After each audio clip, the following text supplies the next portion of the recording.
want to say I'm honored to be back with you guys today. How many of you guys were here last time that I came and spoke? I just, by show of hands, like 10 of you, that's good. That's really encouraging. No one came back a second time. Well, I want to say to everyone that is here right now, I'm going to do the same vote.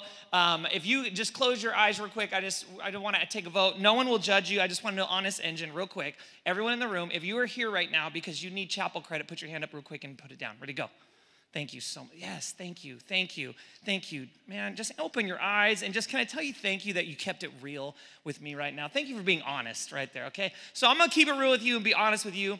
That we are privileged to be with you guys. I mean that. And we really desire to leave something with you today.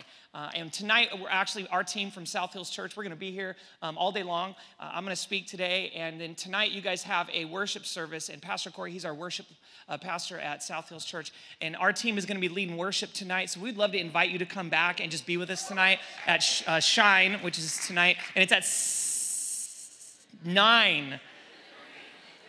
It's at 9. I have a stuttering problem. Don't judge. Shame I don't have one, but I sometimes don't get the words out right. It's at 9, okay? Which is right there at 9 o'clock. 9, it's right, it's at 9:30. It's going good right now. It's going real good.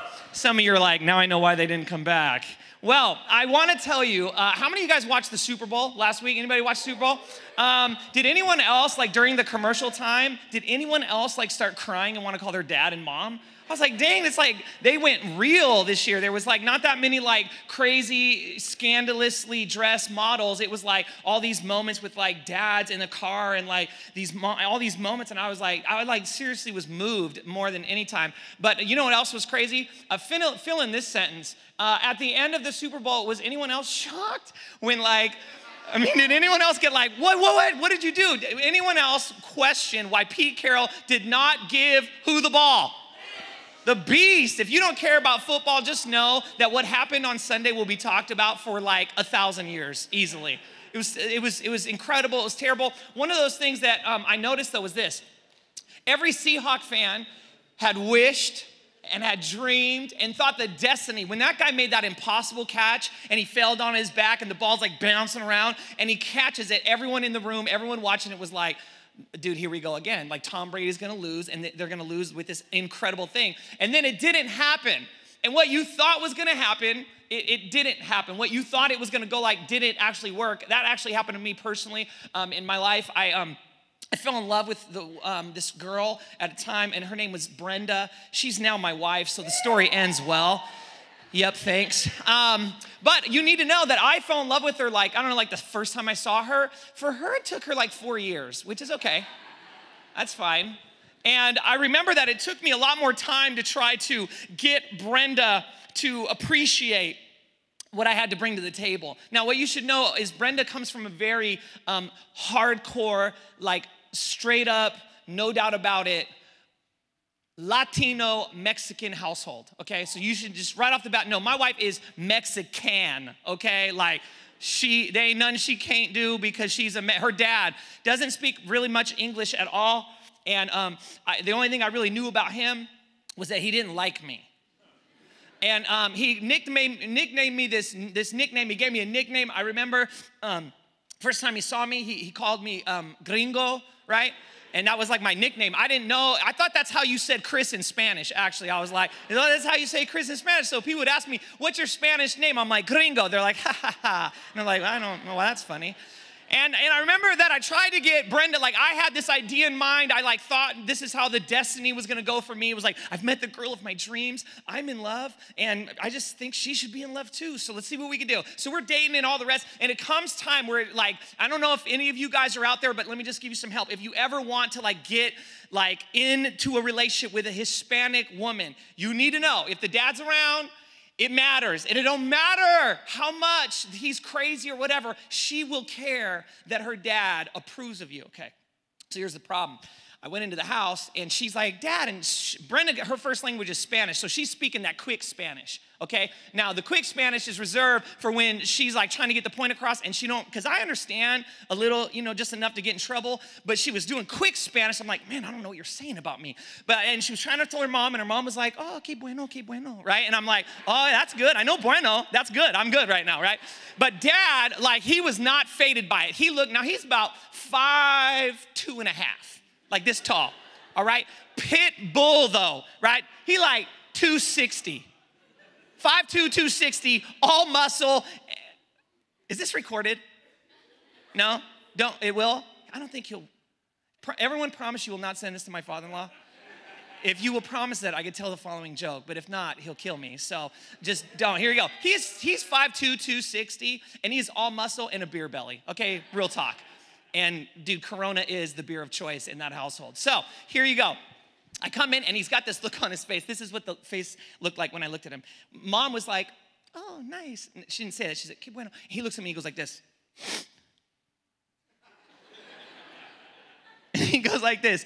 And he goes like this when I'm like, hi, mucho gusto, mi amo es Cristobal, right? And he goes, no bueno, gringo.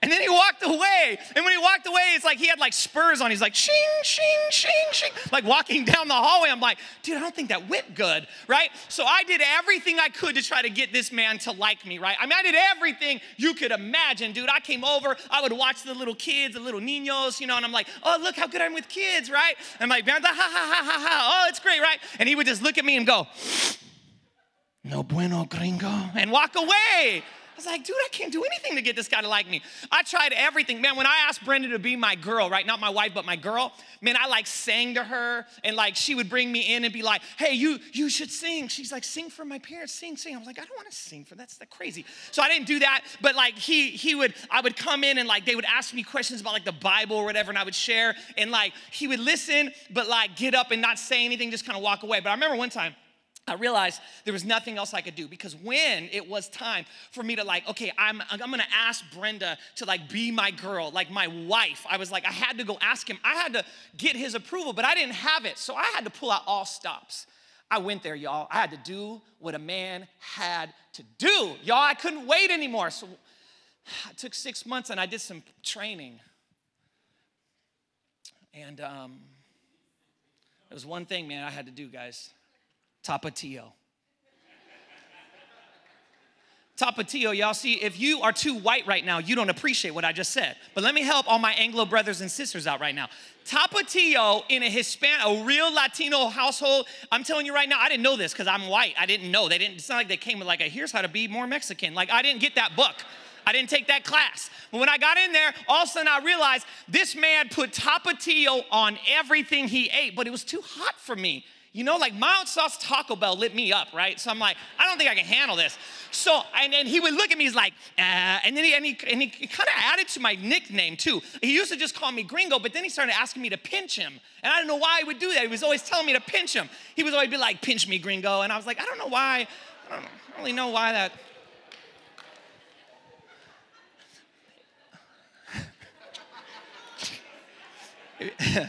If you don't get that joke, you need to talk to somebody Hispanic after the end of this service. So I didn't know why he kept telling me to pinch him. I didn't understand that. So I went for 6 months and I put Tapatio on everything I ate. I ain't lying to you. Cinnamon Toast Crunch, Tapatio, man. I didn't care. Chocolate milk, Tapatio, y'all. Yogurt, Tapatio. Apple, Tapatio.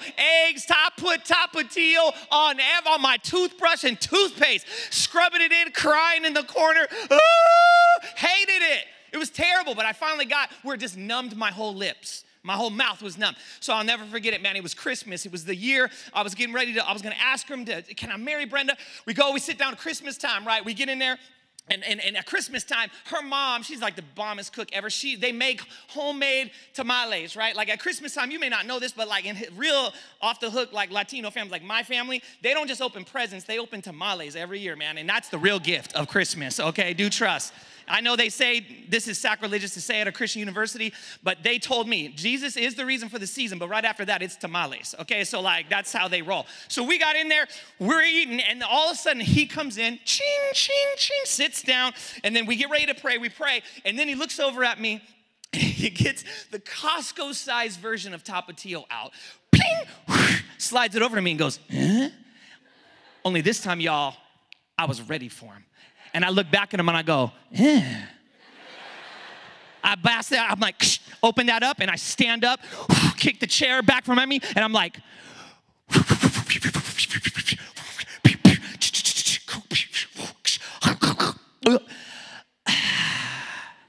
eh? And he looked at me and he goes, eh. And then he said this. He looked at me and he goes, qué bueno, gringo. Bienvenidos to mi familia. Welcome to my family. And I was like, thank you, I made it. And it was all good. I asked him later, me and Brenda got married, and we married now. We've been married for 5 years this last October, so we're working on our whole family, amen. That's the story, right? And here's what's crazy. What's crazy was what I thought it was gonna take and what I expected it to be was not what it ended up being like. And that's not just something that happens with me when it comes to picking who I want to marry or hoping to get her to fall back in love. That actually happens with all kinds of areas of our lives, right? There's certain things that you expected to have by certain times. And I got married late, right? Like I didn't even get married in my 20s, right? Like I got married like in my 30s. And that was like death to me. I was like, I can't believe I'm not married yet, right? Like, it was terrible. And it was so awful. And that's not just me. And it's not just my life. I bet if you and I were honest right now, you could say, I bet there's some things that you thought it would go one way and it didn't. And you look at what other people have, and it's kind of like sometimes disheartening when you realize what they have. And it could be a lot of different things. For some of us, it's like, man, I thought my relationship with my dad would be better than it is. For others of us, it's like, man, me and my mom just have never clicked since that thing happened. And there's just like this distance between the two of you. Or maybe you have a brother or sister that it's just kind of like your brother, sister, but it's just like there's a disconnect. For others of us, it's like, man, I literally thought I was gonna be like, I would know what I was gonna do with my career. I would know what and you're just like, you're taking your general ed, but you're like, gosh, God, I don't even know what my life, it's like my whole life, and I don't even know what to point it towards. I don't know what to do. And there's things that we end up feeling. Some of us, it's like every time you see a couple on this campus, you just like hate them. And because inside you just thought, I thought I was gonna like be in a relationship by now, or at least I would have met them and at least be aware of what was going on. And here's what's cool about Jesus is Jesus knew that we were going to be challenged with this season of life. He knew that we were gonna have moments where I thought I was going to accomplish this by now, but I'm a little bit older and I haven't. I thought I was gonna be here. You look around Instagram and Facebook and you see people your age doing things you're not doing yet, and you start to compare yourself to where they are, what they have, who they are, what they've accomplished, and you start to feel like, I don't feel like I'm doing whatever it is I should have been doing. And we start to feel like if something wouldn't have happened the way it did, I would be somewhere else. If that person wouldn't have broke my heart, if that coach wouldn't have kept me like off the team, if my dad would have just had a better understanding of how to have a relationship with his daughter, it would be different right now. If my mom would have just stayed off my case, if that wouldn't have gone, you have this idea that had it just been different, things would be better right now. And what do you do with that? Like, how do we even get on the other end of that? Because here's what will happen. If we want to find our purpose, we want to be a part of a church, and the church, the purpose of the church, and we want to know our calling, to be connected intimately, to know Jesus well. But the thing is you can't really connect very deeply to Jesus if you're secretly irritated at him because of something that didn't go right in your life that you don't even talk about. It's just underneath the recesses of who you are. And you just go to class, and you smile, and you do your homework, and you just keep seeing what someone else has that you don't. And this is real stuff that we struggle with. And what we end up doing is we press it so far down that we just ignore it. And then we just are trying to get by and figure out life. And here's what's cool is Jesus actually dealt with this exact situation with someone. He actually gave us a story, I think, for just moments just like this, seasons of your life, because this, by the way, won't be the last season you have like this. But seasons like this, he actually gave it to us. He gave us a story where he walked someone through the exact situation that needed an issue dealt with, because if they would have had their issue dealt with differently, then their life would have been different. And I'm going to walk you through that story today. It's found in Mark chapter 10, and this happens right before what is known as the triumphant or the triumphal entry. It's right before Jesus gets on a colt and rides into Jerusalem. It's right before people grab palm branches and are ready to wave them and sing Hosanna. It's right before he goes in, and he hasn't been betrayed. He hasn't been lied about. He hadn't prayed in the Garden of Gethsemane. Jesus hasn't done any of that yet. Before one person sings and cries out loud, Hosanna in the highest, here he is. He's the king. He's here to save us. The Son of David is here. Who is the Son of David? Well, David was the conqueror, and so they kept looking for, they were like, we're sick of Romans running our world. We're sick of Caesar Augustus ruling the empire. When is the Son of David, the Messiah, going to come and rescue us from this oppression? So they looked at Jesus and said, you're the Son of David. Why the Son of David? Why is that important? Because they were reflecting on the fact that David was a conqueror, that David ruled with a sword. So they're looking to Jesus saying, you're supposed to come in and rule with the sword and take out Caesar and take out the Romans and raise the Jerusalem empire of Israel back up like it was in the good old days, except Jesus had a different plan of the empire. His kingdom wasn't the kingdom that used to be. It was a new kingdom he was inaugurating, and they didn't get that before they even sing one praise song.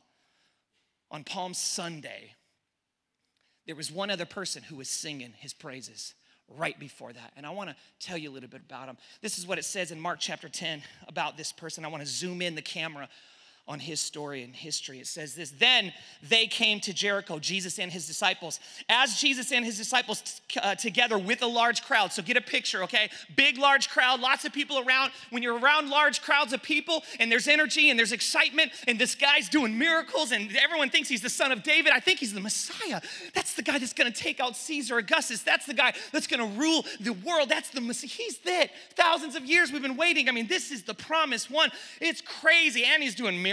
I mean, dude, Justin Bieber got nothing on 13-year-olds like Jesus had on this crowd, right? Like, it was off the hook. He's just going through a large crowd. And watch what happens here.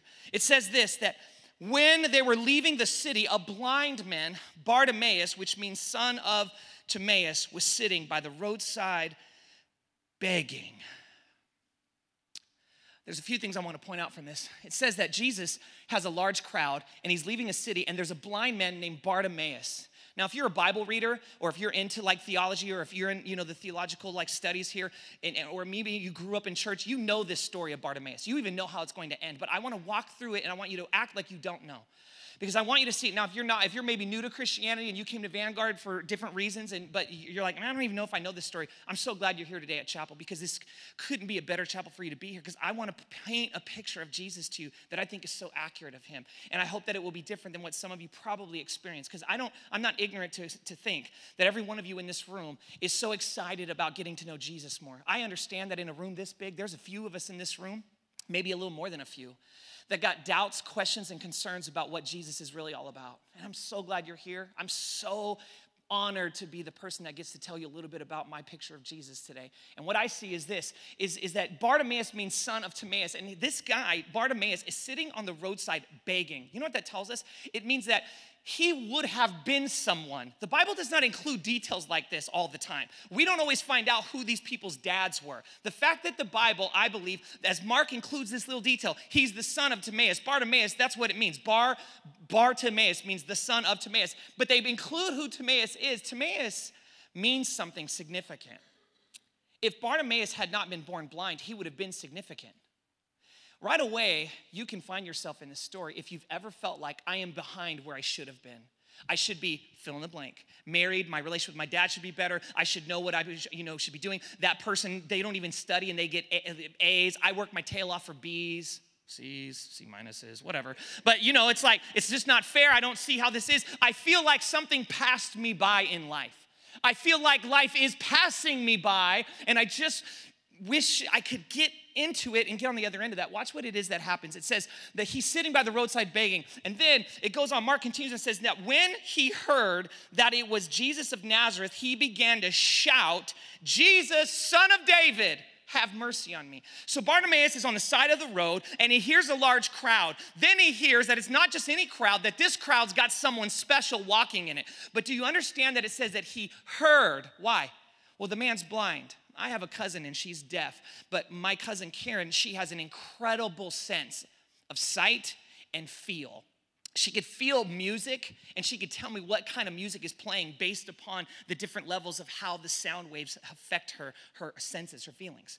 When you have a handicap in one area, your other areas are heightened. What Bartimaeus understands is he could hear the footsteps of Jesus, and they are getting close.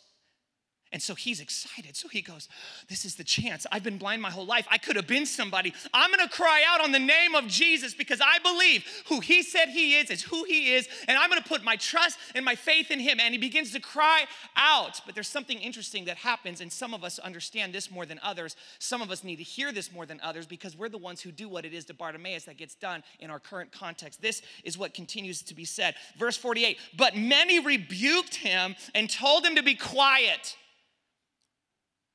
Shut up, Bartimaeus.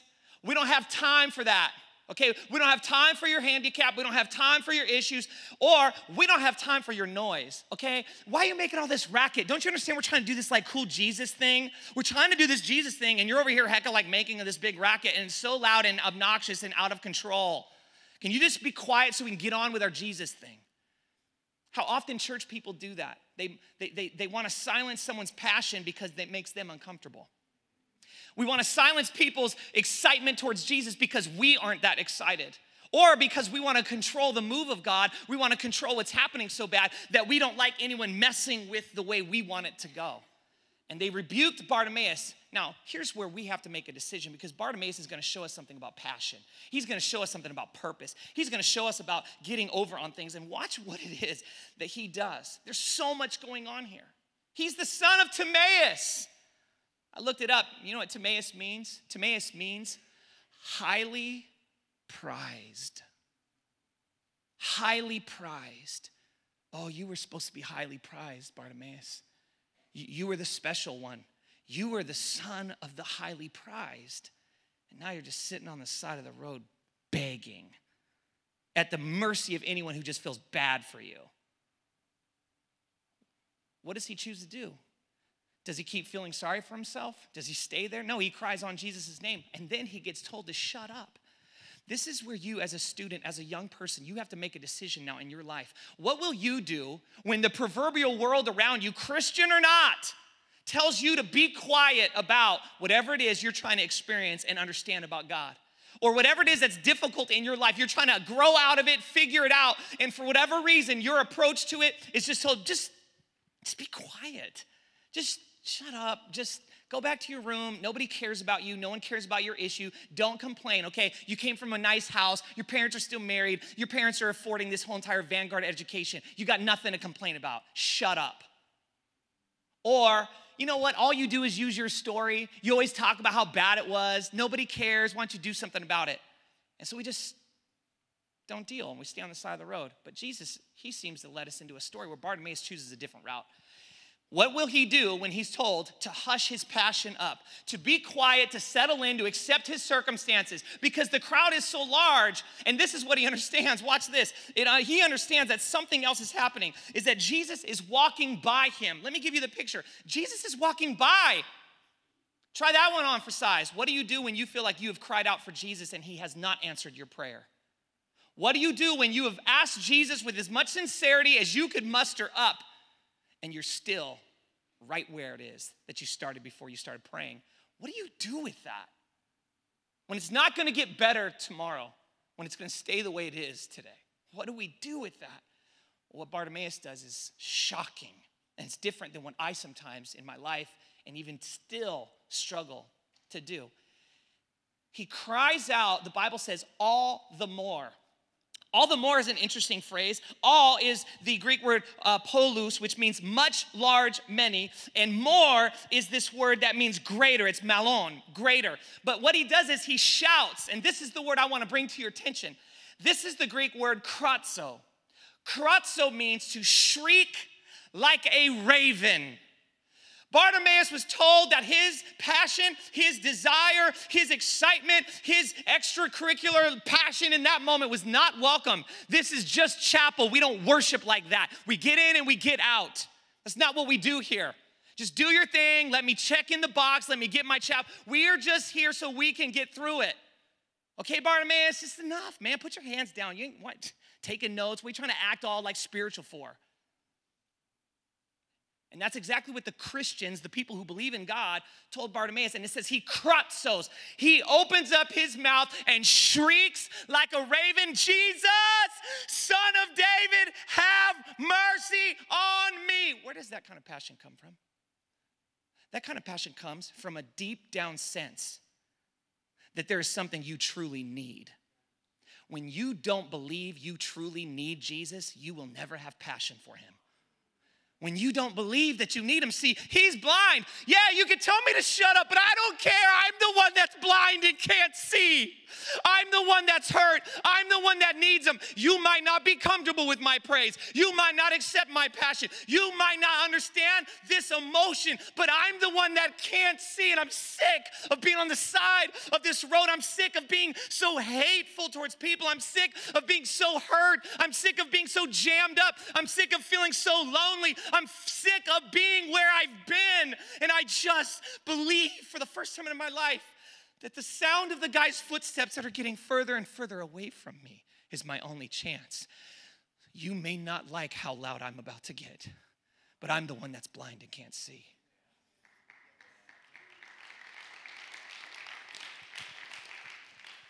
When you get what Bartimaeus got, then something will happen. You will make Jesus stop what he's doing. And that's what the next verse says. Watch this. It says, Jesus stopped. And he said, call him. He stopped. There is a type of vociferous passion that will get Jesus to stop and pay attention to your need. In the midst of the crowd, he knows what your cry sounds like. In the midst of the loud sound of everyone else clamoring for his attention, he knows what the sound of your voice sounds like. Yes, it might seem like you're one of many, but Jesus knew exactly. He heard the deep, sincere, prideless. He put his pride aside. So you know what? I don't care what anyone else thinks about what I'm doing. I'm not doing this for attention. I'm doing it because I recognize my need. See, when you really get in touch with what you need from God, you don't care what anyone else thinks about it anymore. You're too busy knowing that he is what you need. That's where true purpose comes from. Any person who has ever come to the place where they don't have passion for something or someone has just not discovered what it is they believe that is truly needed. If you have not found your purpose, passion in life, it's not a problem. It's one simple thing. You've got to research and evaluate and look through who you are and discover, what am I? Not what am I passionate about? Everyone asks this generation, what are you passionate about? Go do that. What are you passionate about? Go do that. Skip that question. I would like to ask a better question. What do you believe is truly needed in this world that you believe you could provide? You will find passion. Me?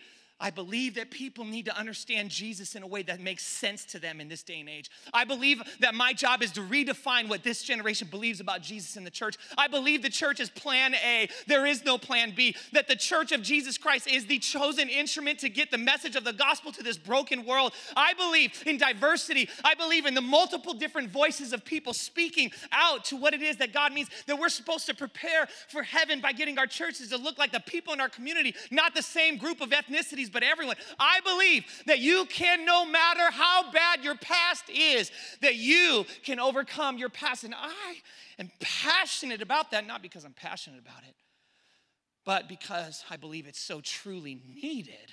And I've spent so much time thinking about what would happen if they didn't have that. And that's what makes me passionate. You don't just go get passionate because someone asks you what you're passionate about. You get passionate when you discover, what do the people really need out there that I care about, that I want to give them, and I truly believe they need it? You find that, your passion will come running at you, and you won't know what to do with it.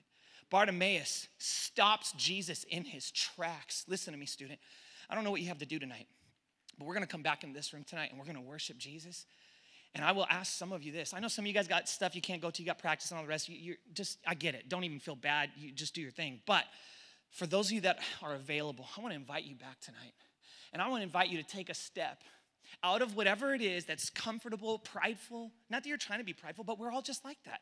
We just kind of settle into the coasting like, okay, whatever. But Bartimaeus really touched into something, and I want to invite you to come after Jesus in a way tonight that you've never done before. And for you to come and say, and this is not loudness. Look, I'm loud. I'm an extrovert, but you ain't got to be like me. Jesus doesn't care if your voice is loud. He cares if your heart is loud. So when you come in this place, don't be like, well, I got to be like that guy. That guy's a loudmouth, like kid from San Francisco. You're right, I am. And I'm going to be me, and I'm passionate like that. But you don't have to be like that. But don't let your heart be quiet just because your voice likes to be. Your voice is not what God's looking. He's looking to your heart. Express that. And I want to invite you guys to come back in that and experience this, because here's what I want you to know today. The rest of the story is Jesus heals this guy, and Bartimaeus gets into the following of the road. When we meet Bartimaeus, he's on the side of the road, the son of someone highly prized. If you're in this room and you know what it's like to feel like my life should have been highly prized and it's just a notch below what it should have been, I invite you to lay aside that thought process and to pick up Bartimaeus' approach and say, I will kratzo, I will cry out, I will lift up my voice, I will set aside my pride. It says that he took off his cloak and he ran to Jesus and he got it all off and said, I don't care, I got to get this thing off of me. What is the cloak for you that covers you and keeps you on the side of the road, that is comfortable for you? I want to invite you tonight to come in the spiritual terms to say, God, I don't know if I even understand how to worship you. I don't know if I know how to connect with you, but this day, if I can, I want to come with the spirit that Bartimaeus had. I know that it's you I need to cry out for. It's not a girlfriend. It's not a boyfriend. It's not my future wife or future husband. It's not the right GPA. It's not whether or not my mom or dad gets what I did or understands or values me. No. Jesus, before any of that stuff is going to fix me, it's you that can heal this part of me. And that's what he wants to invite you into tonight. I guess the best way I could say it would be, Jesus will stop for you anytime you cry out for him. He will stop for you. You understand, you guys are theologically sound enough. I don't think Jesus is ever not listening to you. What I mean is the disposition of your heart, that you will tune into him and say, I've cried out to you. You will never cry out to Jesus and not have him respond. It may not be the response you want, but if you choose to let him be God instead of your God and you need to manipulate him to give you the response you want, but you're like, you don't have to give me a response, you can give me a response. I'm not here to get you to do for me what I want you to do. I'm here to let you know I need your mercy. And whatever you do, I lay in your hands. This will change your life. Can you imagine what would happen in this place if Vanguard became known as a place that kratzoed in their chapels? If when a freshman came in to the first chapel, it actually felt like the 9th chapel because you didn't lose your passion just because it wasn't the first one anymore? What would happen in this environment if you yourself, if every one of us did what Bartimaeus teaches us? What if we all kratzoed just tonight at the Shine service? What would Jesus do for that place that you can't get out of if he sees you just take off the cloak and run to him? Let me pray for you. Jesus, I pray tonight over every student today that they would encounter you in a real way. God, I pray that those that can come tonight would come, God, and take off the beggar cloak that has kept all of us where we're at. I would pray tonight, God, that we would change the environment that we're comfortable with and it would become different. I thank you for all of their attention, the privilege it is to speak in their lives. And I ask, Jesus, that they would remember today that anytime they call on you, you will always stop for them. Bless them the rest of this day and tonight when we come together in Jesus' name. And everyone said, amen. Love you guys. We'll see you guys tonight. Have a great. At Vanguard University, your story matters. Where will it take you next? For more information, please visit vanguard.edu.